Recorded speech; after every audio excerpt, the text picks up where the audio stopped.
cobain zikir setiap ba'da subuh sampai sebelum terbit matahari 40 hari aja. Itu kolbunya bercahaya itu Pak. Hidupnya akan lebih terasa bermakna. Tapi belum pernah nyoba kan? Nah itu masalahnya.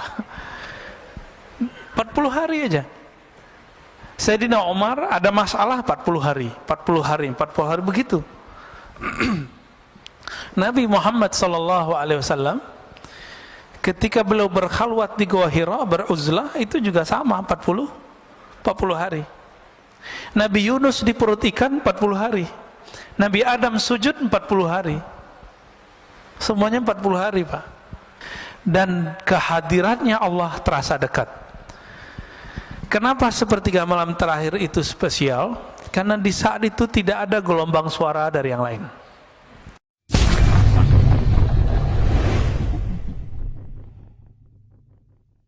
Enggak. Nabi Musa tahu dia enggak punya hak membunuh Samiri. Maka dia katakan, ma khatbuka ya Samiri. Harun dimarahin, ditarik jenggotnya. Umatnya disuruh bunuh diri. Karena taubat zaman itu bunuh diri. Faqtulu anfusakum. Giliran Samiri ngomongnya pelan sekali. Ma khatbuka ya Samiri. Jadi Nabi Musa ngeliat Samiri itu langsung bergidik bulu romanya itu. Ini serem juga ini orang, ya. Nggak sembarangan ini orang. Dan beliau dapat kalam lah kira-kira ya. Itu bukan hak, tapi haknya umat Muhammad sallallahu alaihi wasallam. Kira-kira begitu. Maka keluarlah kalam, ma khatbuka ya Samiri. Ada apa denganmu wahai Samiri? Jadi Nabi Musa ngerti Samiri itu akan menjadi yang kita sebut sekarang Dajjal. Dan yang paling unik apa? Samiri itu nama gelar Pak, gelar orang kampung Samara namanya Samiri. Kayak Batawi, Jawi, Buguri, kan sekarang lagi trennya ustaz-ustaz nyebut dirinya Al-Batawi, Al-Buguri. Kalau Bintaro apa dong? Al-Bintari, masih cocok lah ya. Berarti Pak Mirwan Al-Bintari. Kepake. Termirip-mirip Samiri lagi ya. Ini nama kecilnya siapa? Nama kecilnya sama dengan Nabi Musa. Musa. Tapi binnya beda. Bin Sam'un. Sam'un inilah yang bersekutu dengan iblis karena istrinya mandul. Dia juga mandul. Orang kalau ditanya mulu kan kesel Pak. Nggak bisa bikin anak ente gitu ya. Kesel dia ya, bertahun-tahun dibilang mandul. Akhirnya dia kesel, bersekutulah dan dia dapat kalam. Apa kata kalam ini? Kamu lakukanlah hubungan suami istri di kuil setan. Ada patung-patung di situ. Dia buat kerjaan suami istri di situ. Jadi anak siapa tuh? Anak iblis, anak setan. Nah ini Pak. Maka nanti yang membunuh, yang gorok Samiri siapa? Yang tidak punya bapak siapa? Nabi Isa. Hanya itu Pak. Karena dia tahu siapa yang akan bunuh dirinya, maka dia tunggu-tunggu tuh kedatangan Nabi Isa. Dia tahu Nabi Isa bakal datang. Kenapa? Karena iblis itu dulu kan bertahun-tahun ibadah di alam Jabarut, Malakut Jabarut, masuk langit 1, 2, 3, 4 sampai kemudian menjadi petinggi-petinggi malaikat. Makanya ketika disuruh sujud itu ada iblis nggak di situ? Masih namanya lama, Azazil. Mau nggak dia sujud? Nggak mau. Padahal dia sudah menjadi petinggi malaikat. Cuma golongan jin. Malaikat itu nur, si iblis ini nar. Cahaya, api, sama-sama ada kemilaunya. Kalau kita dekat cahaya begini, panas nggak Pak? Panas nggak ada cahaya begitu? Bedanya sama api gimana? Ada panasnya. Sama-sama terang, tapi yang ini panas, yang ini sejuk. Nah itu bedanya. Maka setelah muncul Nabi Isa, baru umur 33 Nabi Isa, muridnya baru 12 Pak. Ternyata murid yang ke-12 Yudas Iskariot, seorang yang nyamar. Ternyata itulah si Samiri. Samiri itu jangan dibayangin badannya gede Pak ya. Dalam hadis itu dikatakan badannya qasirun, pendek, bantet, tapi kekar. Otaknya Masya Allah, cerdasnya, Ya, anaknya Azazil langsung, anaknya iblis langsung. Jadi jika ada anaknya kalangan jin, kalangan iblis di kalangan kita, itulah si Samiri. Tapi Samiri itu waktu kecil yang mengajar dia siapa? Jibril. Nabi Isa yang ngajar waktu kecil siapa? Jibril juga. Oh, jadi ini lumayan pas ini. Tapi Nabi Isa tidak diberi hak oleh Allah membunuh sendiri. Dia harus membunuh nanti bersama wali penutup umat Nabi Muhammad, yaitu Al-Imam Al-Mahdi. Itu saja bedanya, ya. Makanya yang membuat skenario pembunuhan Nabiullah Isa, yaitu dia orangnya. Loh, dia masih hidup toh? Iya, masih hidup. Iblis saja masih hidup. Kok bisa? Ya, apa yang susah bagi Allah? Makanya ketika terjadi perdebatan antara pengikut Ibnul Jauzi yang mengatakan Nabi Khidir mati dengan pengikut pengarang kitab ini, jadi imam ini namanya Ibnu Athaillah Sakandari. Imam Ibnu Athaillah mengatakan, wahai penolak hidupnya Nabi Khidir, kalian lupa, bukankah ada makhluk yang bukan nabi, bukan wali, tapi masih Allah panjangkan umurnya hari ini, yaitu iblis, yaitu Samiri. Itu bisa panjang, kenapa ini nggak boleh panjang gitu? Oh, nggak ada dalilnya. Nggak ada dalilnya, ente yang nggak tahu dalilnya. Bukan berarti kita nggak tahu dalilnya, kan dalil banyak, Pak. Dalilnya orang-orang ateis itu dalil empirik, nggak kelihatan, dia nggak percaya. Maka ateis itu nggak cerdas-cerdas amat, karena mereka kecerdasannya baru kecerdasan empirik. Empirik ini indrawi, nggak kelihatan, nggak terdengar, nggak ada. Jadi jangan dikira orang-orang ateis itu pinter-pinter, Pak. Itu justru kebodohan. Ada dalil yang kedua, dalil akli. Saya berpikir, saya percaya. Saya menerima, oh kayaknya masuk akal nih, saya percaya. Ini dalil yang kedua, dalil akli. Kalau dalil empirik tadi, ini sekarang sudah masuk ke wilayah agama. Yang empirik tadi, kalau saya nggak lihat dalilnya, saya nggak percaya. Berarti dalil itu mesti ada dalam tulisan buku bagi dia. Nah, maka sekarang banyaklah jamaah-jamaah terkena penyakit ini. Mulai nanya ke ustadznya, bagus ya, mana ustadz dalilnya? Kita kasih dalilnya. Nanya lagi, nomornya mana? Ini mulai terjebak kita, Pak. Emang nomor semua kita pada nomornya? Coba yang ngaji kitab kuning dulu. Kitab itu kan sama, Pak. Dulu dicetak kuning, sekarang dicetak biru. Ya? Bukan biru, Pak. Dicetaknya sekarang putih. Tapi itu sama, itu kitab kuning. Enggak ada, Pak, nomornya dulu. Pernah saya dulu membuka kajian Sahih Bukhari, emang nggak ada nomornya di kitab saya, kitab jadul darul. Si jamaah ngotot, mana nomornya? Ya kamu lihat aja sendiri. Nah, ini jebakan empirik kepada orang beragama hari ini. Udah nggak percaya lagi sama kiai, sama ustad. Nah, ada dalil pengalaman, itu dalil juga. Bapak yang punya pengalaman hidup lebih panjang daripada saya, itu dalil hidupnya lebih banyak daripada saya. Tapi yang bikin kita beda di sisi Allah bukan dalil itu. Yang nomor 4, dalil zauqi, dalil ruhi, dalil qalbi, dalil yang masuk ke kalbu. Coba di Quran cuma dikatakan iza dzukirallah wajilat qulubuhum, disebut nama Allah kalbu bergetar. Kertasnya bergetar enggak? Disebut, Pak, di Quran surah Al-Anfal ayat 2. Disebut nama Allah, kalbu bergetar. Benar? Udah bergetar belum? Disebut nama Allah. Loh kok enggak? Enggak bisa dilihat di sini, Pak. Rasain sendiri. Cicipi nama Allah itu, lalu rasakan getarannya sendiri. Kalau enggak, berarti belum dapat dalilnya. Dalil bahwa nama Allah membuat getaran di kalbu. Nah, yang sudah dapat ini sudah bakat bisa melihat dirinya, bisa melihat kelemahan dirinya, insya Allah, ya. Nah, kembali ke yang tadi, Ibnu Thaillah mengatakan, engkau dibukakan, dikasyafkan kelemahan dirimu lebih afdol daripada engkau dibukakan alam gaib. Gitu. Ya.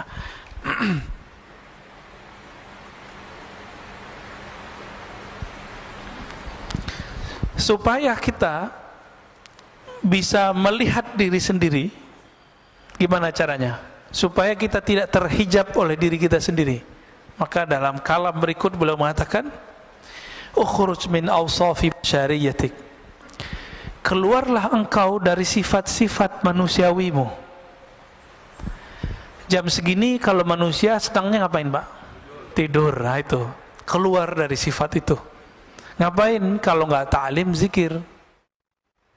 Kalau nggak ta'lim, zikir. Udah itu aja, Pak. Cobain zikir setiap ba'da subuh sampai sebelum terbit matahari. 40 hari aja. Itu kolbunya bercahaya itu, Pak. Hidupnya akan lebih terasa bermakna. Tapi belum pernah nyoba kan? Nah itu masalahnya. 40 hari aja. Sayyidina Umar ada masalah 40 hari, 40 hari, 40 hari begitu. Nabi Muhammad SAW ketika beliau berkhalwat di Gua Hira, beruzlah, itu juga sama 40 hari. Nabi Yunus di perut ikan 40 hari. Nabi Adam sujud 40 hari. Semuanya 40 hari, Pak. Maka hadisnya, orang yang sholat subuh, ya, man shallal fajra, orang yang sholat subuh, atau ya man shalla arba'ina sabahan, yang sholat 40 kali subuh ma'al imam. Di riwayat Imam Tirmizi itu ada mendapatkan takbiratul ula, mendapatkan takbir pertamanya imam. Berarti dia bukan enggak terburu-buru, ya. Maka setelah 40 hari, azharallahu ya nabi al-hikmah min qalbihi ala lisani. Allah akan pancarkan dari kolbunya ada hikmah, memancar dari kolbu, tumpah ruah lewat mulutnya. Coba Pak amalkan itu, coba sekali aja deh. Seumur hidup masa nggak mau nyoba? Ya. Oleh Nabi Muhammad SAW ketika beliau hidup sudah diringkas jadi 10 hari. 10 hari setiap Ramadan. Kalau sanggup kita 40 hari, itu kita udah bisa, Pak.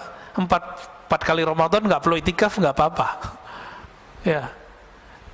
Efeknya hampir lebih dahsyat 40 hari itu. Tapi karena Nabi memberi rukhsah kepada umat, karena umatmu mau cari Lailatul Qadar mulu, ya, maka dapatlah itu 10 hari. Jadi kata beliau, Ibnu Thaillah Sekandari, ukhruj, keluarlah kamu dari sifat manusiamu. Malas, ngantukan. Nah. Tapi hadir di sini ngantuk aja dapat berkah, ya. Ketiduran dapat berkah insyaallah. Kenapa? Hadisnya sahih riwayat Imam Bukhari.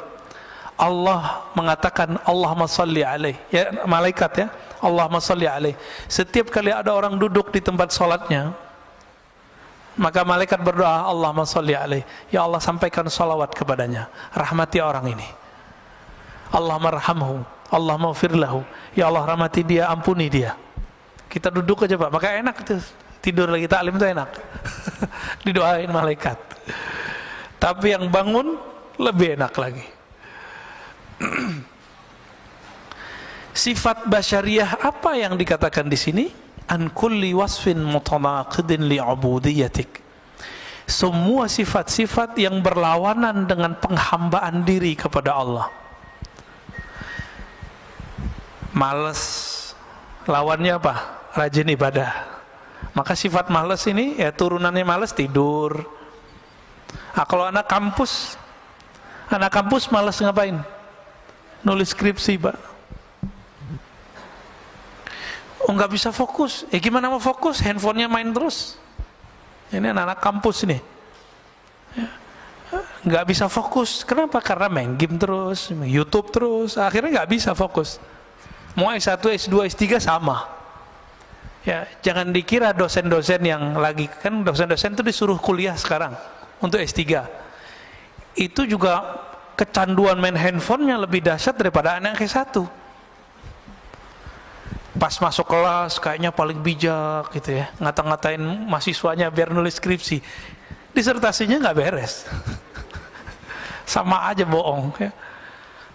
Tapi lumayan, S1 udah lewat ya, lumayan kan. Supaya apa? Supaya apa kita melawan sifat-sifat yang berlawanan dengan ubudiyah itu? Linida'il haqqi mujiban, supaya kita mampu menjawab panggilan Allah Subhanahu wa ta'ala. Setiap sepertiga malam terakhir itu ada hadis yanzilu rabbuna, Allah turun. Jangan usah dibayangin Allah turun, karena Allah bukan benda ya. Allah bukan benda, jadi nggak usah dibayangin. Lalu Allah berfirman, adakah yang bertobat aku akan terima, adakah yang minta hajatnya aku akan tunaikan, adakah yang minta perlindungan aku akan beri. Jadi nggak usah ke dukun Pak ya. Dukun tertinggi itu ya sepertiga malam terakhir itu, nggak usah jauh-jauh. Cuma karena kita tidak mau mengikuti jalur ini, maka kita menjadi budak selain Allah Subhanahu wa ta'ala. Wa min hadratihi qariba, dan kehadirannya Allah terasa dekat. Kenapa sepertiga malam terakhir itu spesial? Karena di saat itu tidak ada gelombang suara dari yang lain. Orang nggak tertarik Pak mau buka handphone, kecuali yang lagi riya. Tahajud yuk, dalam hatinya tuh terbersit tuh, terbersit. Coba aja cek sendiri ya. Ayo bangun tahajud. Itu setan ngomong Pak, karena setan ada dalam diri kita. Ayo bangunin orang biar kelihatan kalau kamu udah bangun. Terbersit tuh, hati-hati ya. Maka sebelum pasang-pasang status, baca ta'awuz dulu. A'udzubillahi minasyaitonirrajim, aku berlindung dari setan yang terkutuk. Baru Pak bangunin orang. Main bangunin aja ya, belum juga sholat, baru bangun doang ya. Nah, ini saya lihat di grup-grup WA lagi ramai itu Pak ya, terutama yang baru-baru gabung, yang reuni-reuni ya, grup-grup macam-macam lah. Nah, setan masuk juga. Setan nggak bisa main WA Pak, tapi bisa main WA kita.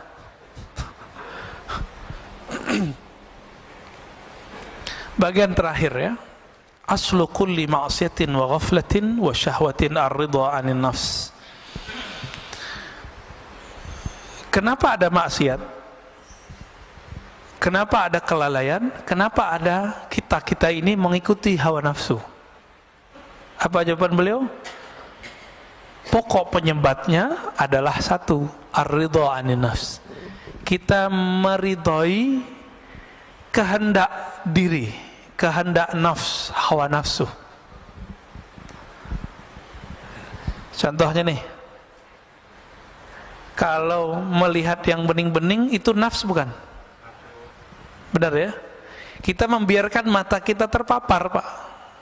Ya sama aja, mau ustadz ke ustadz sama aja, pendeta nggak pendeta sama Pak, biksu nggak biksu sama, mau dia vegetarian, mau dia makan daging sama. Jadi jangan dikira orang vegetarian nafsunya rendah, enggak. Orang nggak bernafsu ya nggak makan. Ya nggak makan gimana tuh? Ya puasa terus dia tiap hari. Tapi tunggu dulu, kalau puasanya puasa Daud, itu nafsunya masih bisa besar Pak. Makanya Nabiullah Daud istrinya 100, gundiknya kita nggak tahu berapa. Kan raja, istri resminya berapa? 100, budak-budaknya lebih banyak. Nabiullah Daud, itu puasa Daud loh. Jadi beberapa kiai di Jawa itu menemukan ternyata obat kuat alami itu namanya puasa Daud. Jadi kalau cuma puasa Daud itu bukan melemahkan syahwat, justru syahwatnya tambah kenceng ntar. Ya. Nabi Daud karena tahu dia tambah kenceng, ini ya nikah lagi. Coba kita kan di Indonesia susah mau nikah lagi Pak. Curhat curcol ya. Itu Pak Mirwan tuh yang curcol tuh, bukan saya ya.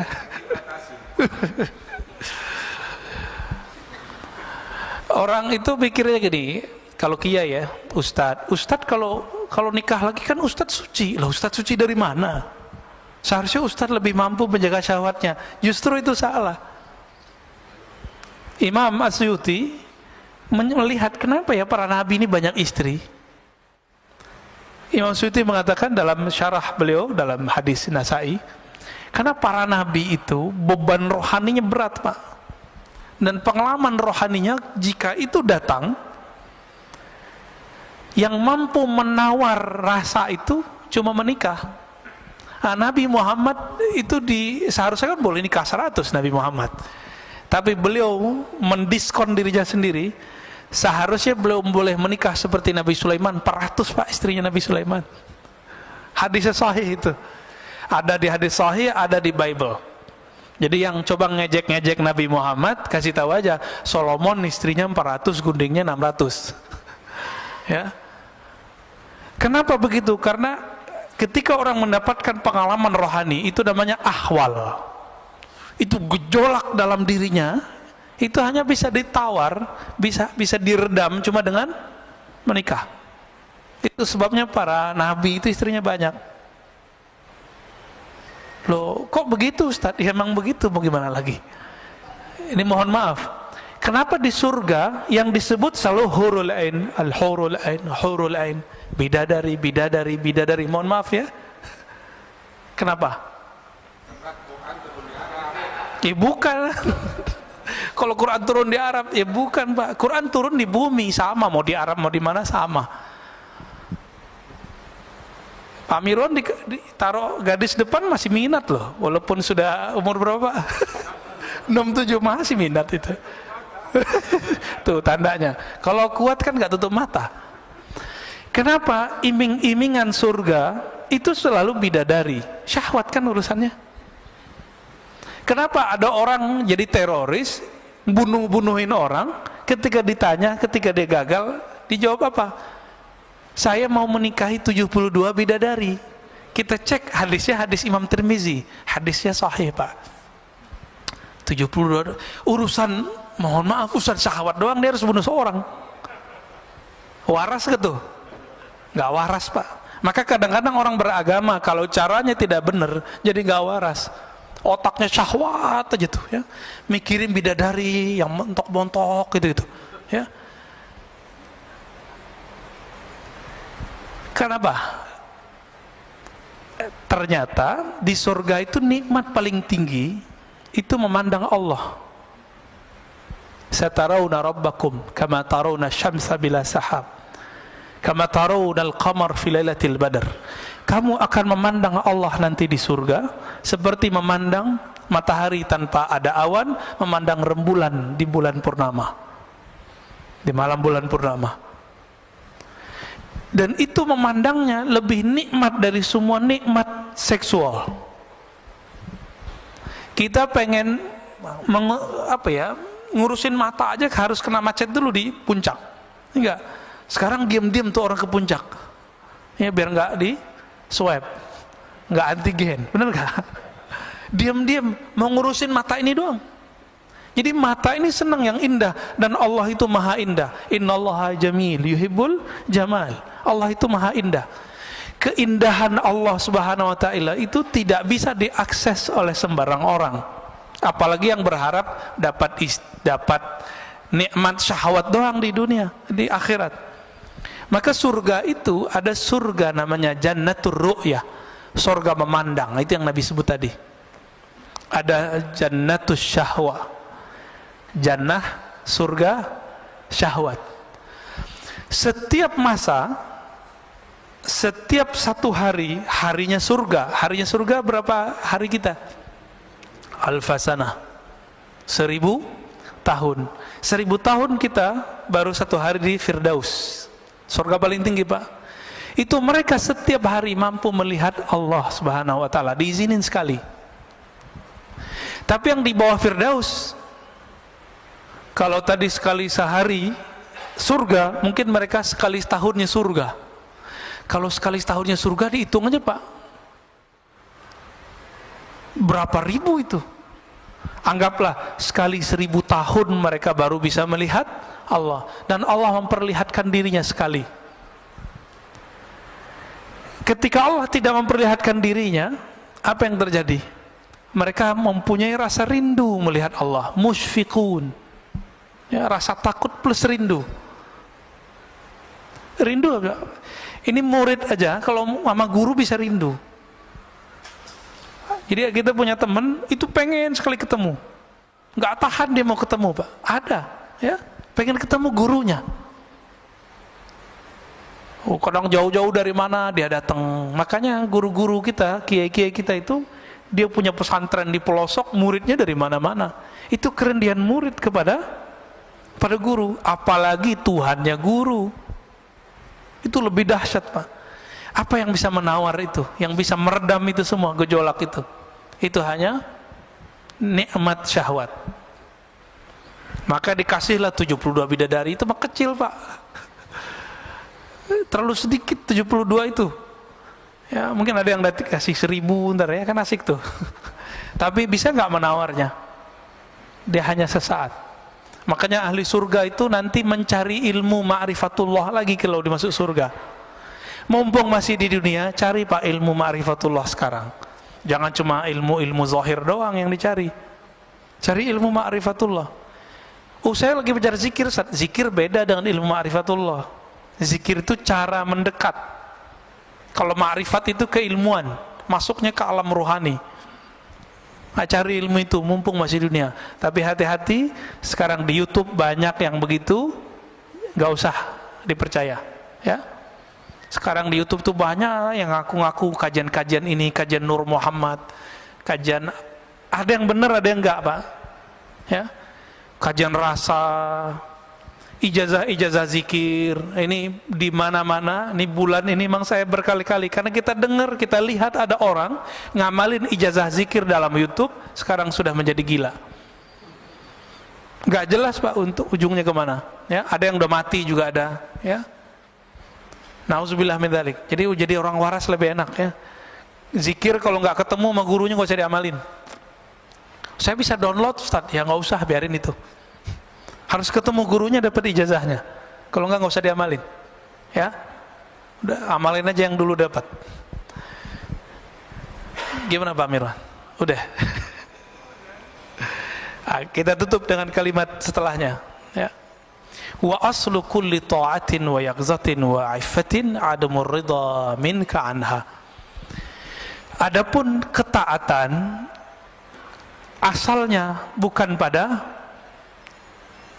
ridho pada syahwat tadi, tapi kebalikan itu, tidak meridhoi syahwat kita. Jika sepertiga malam terakhir, jangan membiarkan diri tidur. Itu yang dimaksud tidak meridhoi syahwat tidur. Kita makan nih enak, cukup satu kali nambah lah, jangan terus nambah lagi. Nah itu sudah mulai masuk dia itu. Jangan-jangan makannya nggak pakai basmalah ya. Nanti modus, Ustadz kasihan mubazir, nah, itu lain cerita tuh ya. Mubazir kata teman setan, nah, itu lain cerita ntar. Jadi Imam Nu'tailah memberikan oleh-oleh bagi kita supaya kita lebih mengenal diri, sehingga kenal Allah, maka ketahuilah aib diri. Keluarlah dari sifat-sifat manusiawi yang rendah dan kita mengambil jalan ruhani yang tinggi. Dan ditutup oleh beliau bahwa ketaatan dimulai dengan tidak meridhoi hawa nafsu, sedangkan kemaksiatan, kelalaian dimulai dari meridhoi hawa nafsu. Semoga Allah membimbing kita ke jalannya. Amin ya rabbal alamin. Ada yang mau didiskusikan Pak? Pasti Pak Mirwan lagi nih. Tafadhal. Bismillah.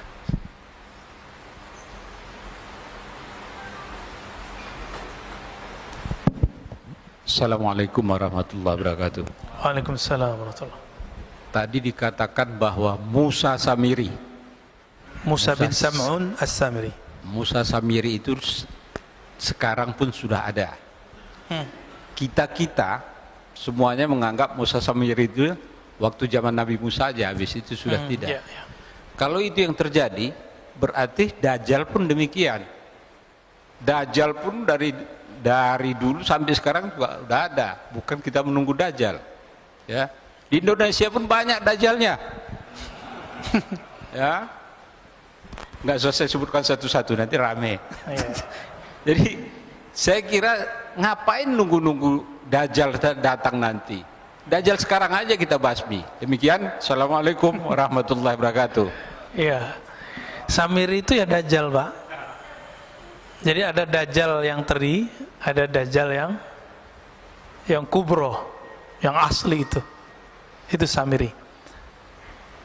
Sahabat-sahabat Nabi beberapa diizinkan oleh Rasulullah untuk bertemu. Bahkan ada yang dia lagi berlayar terdampar di satu pulau. Itu Tamim Ad-Dari. Ketemu dengan Dajjal As-Samiri.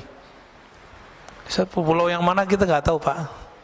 Kan katanya pulau, bukan pulau Seribu, Pak. Apa segitiga Bermuda apa ya, wallahu alam, kita kan nggak ngerti, itu urusan Allah lah ya, jangan berspekulasi. Mungkin itu salah satu pulau-pulaunya, tapi itu bukan satu-satunya ya.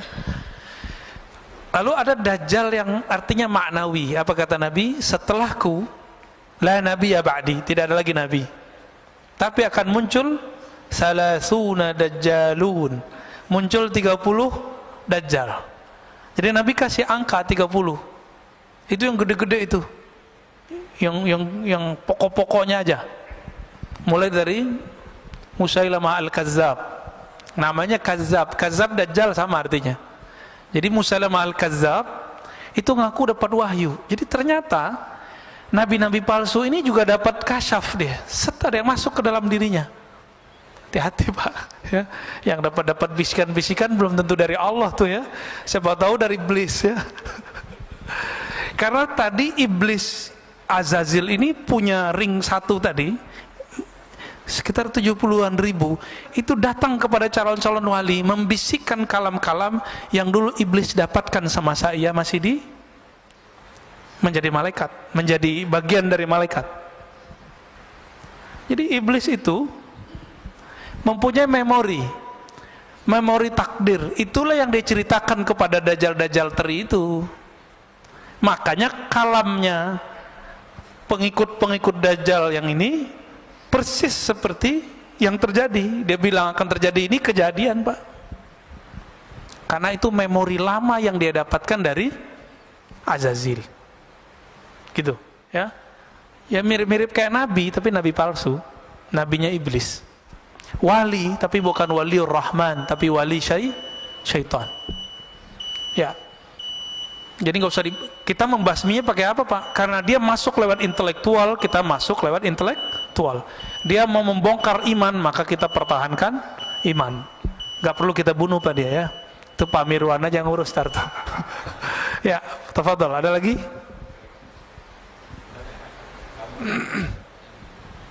Ya, tafadhol. Assalamualaikum Pak Ustadz. Assalamualaikum. Izin bertanya, mungkin ada kaitan juga dengan topik kita pagi ini, dan di beberapa ceramah Buya yang lain juga pernah disebutkan tentang panjang angan-angan. Itu apakah mudaratnya buat kita? Kemudian juga apa bedanya dengan cita-cita? Apakah boleh kita memiliki cita-cita seperti pengen punya kebun, punya apa, punya lain-lain lah gitu, Pak? Mohon penjelasannya, Pak. Makasih. Iya, betul. Ini kolbunya nanya ini, Pak. Kita punya masalah dalam setiap diri kita, mau dia ustadz, jamaah, kiai, santri sama. Apa masalah kita? Tulul amal. Tul artinya panjang, amal. Amal itu bahasa Arab pakai hamzah. Secara harfiah artinya itu cita-cita. Secara harfiah. Tapi dalam bahasa Indonesia cita-cita beda dengan angan. Cita-cita itu sifatnya luhur, sedangkan angan-angan sifatnya belum tentu luhur. Luhur tinggi ya, mulia. Kapan angan-angan itu tidak menjadi angan-angan? Kalau dia dikaitkan dengan Allah. Contohnya nih, ya. Saya pengen umroh, angan-angan. Beda nggak dengan saya berniat umroh? Itu beda. Kalau ingin umroh cuma bilang, ya Allah, orang umroh saya kok enak ya, gitu doang, Pak, nyesek di badan. Coba kalau bisa umroh, itu angan-angan namanya. Tapi kalau sudah namanya cita-cita, saya mulai nyicil. Karena cita-cita bahasa Indonesia itu sudah ada niat di dalamnya. Niat itu pasti karena Allah. Itu bedanya. Jadi ketika dilibatkan Allah di dalamnya, jadi dijadikan Allah sebagai tujuan akhir, maka angan-angan langsung berubah menjadi niat. Langsung berubah jadi niat, Pak dia. Bapak niat, misalnya nih, ada di antara antum yang masih ngontrak misalnya.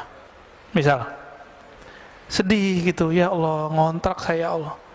Kasihan anak-anak, rumahnya kecil. Lalu kita berdoa, ya Allah, saya ingin menunaikan kebutuhan anak istriku, tolong izinkan ya Allah. Lalu orangnya bekerja. Itu baru namanya niat. Kalau angan-angan gimana? Tidur aja, Pak. Angan-angan aja. Kalau ada temannya beli rumah, nyesek aja. Orang nyicil rumah, nyicil doang, ngejek ya. Nyicil kan lebih cakep, Pak, daripada ngontrak. Kalau nyicil, dia nyewa tapi berujung dengan kepemilikan, ya enggak? Kalau nyewa, mau 1000 tahun nyewa, tetap aja nyewa. Nah, itu beda orang berniat dengan orang berangan-angan. Dan tulul amal ini adanya di sini, Pak, di fikrah. Di sini dia. Ketika tidak dilibatkan kolbu, maka dia menjadi angan-angan. Dan biasanya bikin orangnya suka ngayal, suka melamun. Nah, beda dengan yang berniat. Kalau yang berniat, diamnya berpikir. Kalau yang angan-angan ini, diamnya melayang. Diamnya ngayal aja, gak jelas. Kalau udah ngayal, setan masuk gak? Masuk. Tapi kalau berpikir, setan susah nembus. Jadi setan itu gak bisa nembus orang mikir. Itu hebatnya. Gak perlu kita sakti untuk melawan setan. Berpikir aja. Gak masuk, Pak, setan. Abu Bakar karena berpikirnya cepat, dia langsung tahu, kalau Muhammad yang ngomong saya percaya. Itu fikirannya main, fikrahnya oke. Jadi fikrahnya salim. Jadi nggak tulul amal. Ya. Sayyidina Umar banyak nanya. Tapi setelah fikrahnya selesai, dia pertanyaannya sedikit. Nah, ini dia. Jadi boleh nggak kita bercita-cita? Ya mah harus bercita-cita. Nah, cita-cita ini kalau dalam bahasa Arab yang positif itu disebut himmah aliyah. Coba kalau nanti saya mapan, saya akan tahajud setiap malam. Ya, saya akan misalnya bagaimana? Kayak Pak Mirwan nih, jamaah setiap saat. Saya akan tahfiz Quran, itu namanya cita-cita, himmah. Bahasa Arabnya himmah aliyah. Tapi coba cek, Pak, nanti. Kalau dia sudah mapan, dia kerjakan nggak yang dia cita-citakan dulu? Maka di hikam nomor 2 itu disindir orang-orang yang tuh dulu punya cita-cita tinggi, setelah dia mendapatkan kesempatan itu, cita-citanya dia pinggirkan. Ini setan kan gak diem. Setelah semua cita-cita Bapak terwujudkan, maka dikirimlah handphone ke kita, dikirimlah TV online kepada kita. Apa yang terjadi? Kita bisa duduk di depan TV 2 jam, bisa di depan YouTube 2 jam, tapi tidak bisa zikir 2 jam. Nggak bisa baca Quran 2 jam. Ini tanda-tanda kalau antum tuh perdaya semua. Sama, saya juga begitu. Ya, kena semua kita ya. Ya, saya juga kena, Pak. Sama-sama kita perbaiki. Ya, ada lagi? Pak, cukup? Cukup lah ya. Oh, masih ada. Ini ahlul bait ini. Assalamualaikum, Ustaz. Caranya 2, Pak. 1 berguru. Nanti guru itu kasih guidance, kamu amalkan ini. Karena kita percaya sama guru ini, kita tahan, Pak, 2 jam di depan mushaf. Itu 1. Yang kedua, kalau udah berguru, ilmui apa yang diamalkan. Sahabat itu kenapa sanggup zikir dari ba'da subuh sampai zuhur? Itu mereka nggak beranjak. Karena dia tahu rahasia zikir ba'da subuh sampai syuruk, apalagi lanjut gitu. Kayak weekend begini, katanya kalau sudah mapan pengen di masjid aja, ya kena corona, Pak. Intinya masjid apa? Zikir toh. Intinya masjid baca Quran, intinya masjid taklim.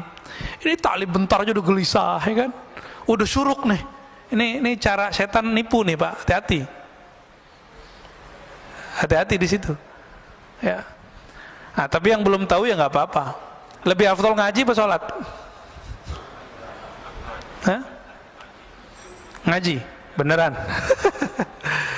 Dulu Imam Malik lagi taklim, azan, kan beliau ngajarnya di Masjid Nabawi, azan Pak. Tiba-tiba ada seorang murid langsung dikemas tuh kitab-kitabnya, dimasukin ke kopernya lah kalau gitu sekarang. Lalu Imam Malik nanya, bro, ente mau kemana? Mau sholat sunat Tuan Guru. Apa kata Imam Malik? Oh gitu ya, menurut kamu lebih afdol berilmu atau sholat sunat? Apa jawaban dia? Bingung juga deh Pak. Tapi dia pikir-pikir, iya ya, berilmu. Udah, gak jadi Pak, dia taruh lagi kitabnya. Masih ingat ada dalil hadis bahwa Allah lebih suka kepada orang alim yang tidur daripada orang yang tidak berpengetahuan lagi sholat. Karena orang yang nggak berpengetahuan sholat, dia merasa dirinya alim, dia merasa dirinya lebih mengerti, dia merasa dirinya suci dengan sholatnya. Coba Pak, kalau semua orang kayak tadi, wah syuruk nih pada sholat semua, saya ngomong sendiri dong. Kan kacau itu. Ini akibat ya, akibat kita nggak bisa menempatkan sesuatu pada tempatnya. Cuma 2 kali seminggu kok, sekarang udah dihapus kok yang pagi-pagi yang lainnya kan. Udahlah ya. 3 lagi. Udah Pak, kalau nggak ada nggak usah ditahan Pak.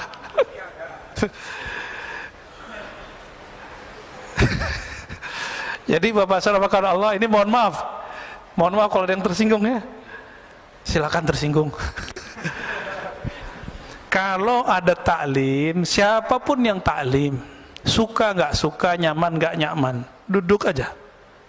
Antum dapat berkahnya lebih afdol dari 100 rakaat sholat kita Pak. Dalilnya ada di Sunan Ibnu Majah, hadisnya hasan. Dan Imam Syafi'i mengatakan begitu juga, aku mempelajari 1 bab ilmu lebih aku sukai daripada sholat 100 rakaat. Kalau di hadis Ibnu Majah 1000 rakaat. Itu sebenarnya angka-angka aja. Kalau wali Allah sholat karena dia sholat dengan ilmu, itu lebih afdol dari 1.000.000 rakaat orang awam. Itu kan angka-angka aja. Maksudnya gimana? Kalau orang berilmu yang Allah pandang kalbunya Pak, wah kalbunya mau denger nih. Antum kalau mau dengar orang berarti sudah merendahkan kok diri kan? Berarti waduh Allah pandang Pak. Kalau udah nggak mau dengar orang, Allah pandang nggak sholat kita? Nggak dipandang sholat kita. Makanya kalau isya itu ya, kita kalau ta'lim ba'da maghrib sampai isya, kita lagi ngaji dia langsung sholat Pak masuk. Dia nggak tahu adabnya. Ini kita kasih tahu adabnya. Kalau kita masuk ke satu masjid, orang lagi ta'lim, cukup istighfar, sholawat, duduk. Istighfar minta ampun, ya Allah saya masuk masjidmu tidak sholat. Kenapa? Ilmumu lagi ditebar. Kita minta izin duduk. Duduk langsung, itu lebih afdol daripada sholat tahiyatul masjid di 100 masjid. Gitu. Jadi benar Pak. Ya. Karena yang Allah pandang selalu qalbu, bukan gerak fisik. Innallaha yanzuru ila qulubikum. Allah pandang qalbumu, bukan fisikmu. Dan Allah lebih senang lagi nanti nih. Setelah ini Bapak sholat, wah dapat 2 deh. Udah dapat ilmu, dapat sholatnya. Allah pandang kalbunya, Allah hargai rakaat-rakaatnya. Semoga kita pagi ini diberkahi oleh Allah. Semoga Allah angkat derajat siapapun yang hadir hari ini. Allah pandang kita meskipun kita tidak beramal banyak. Allahumma rfa' darajatana bi'ilmik. Ya Allah angkat kalbu kami, hati kami, ruh kami dengan ilmu mengenal Engkau. Rabbana atina fid dunya hasanah wa fil akhirati hasanah wa qina adzabannar. Berikan kami kebahagiaan di dunia ya Allah dan kebahagiaan memandang-Mu di akhirat ya Allah. Wa sallallahu ala sayyidina Muhammad walhamdulillah rabbil alamin. Assalamualaikum warahmatullahi wabarakatuh.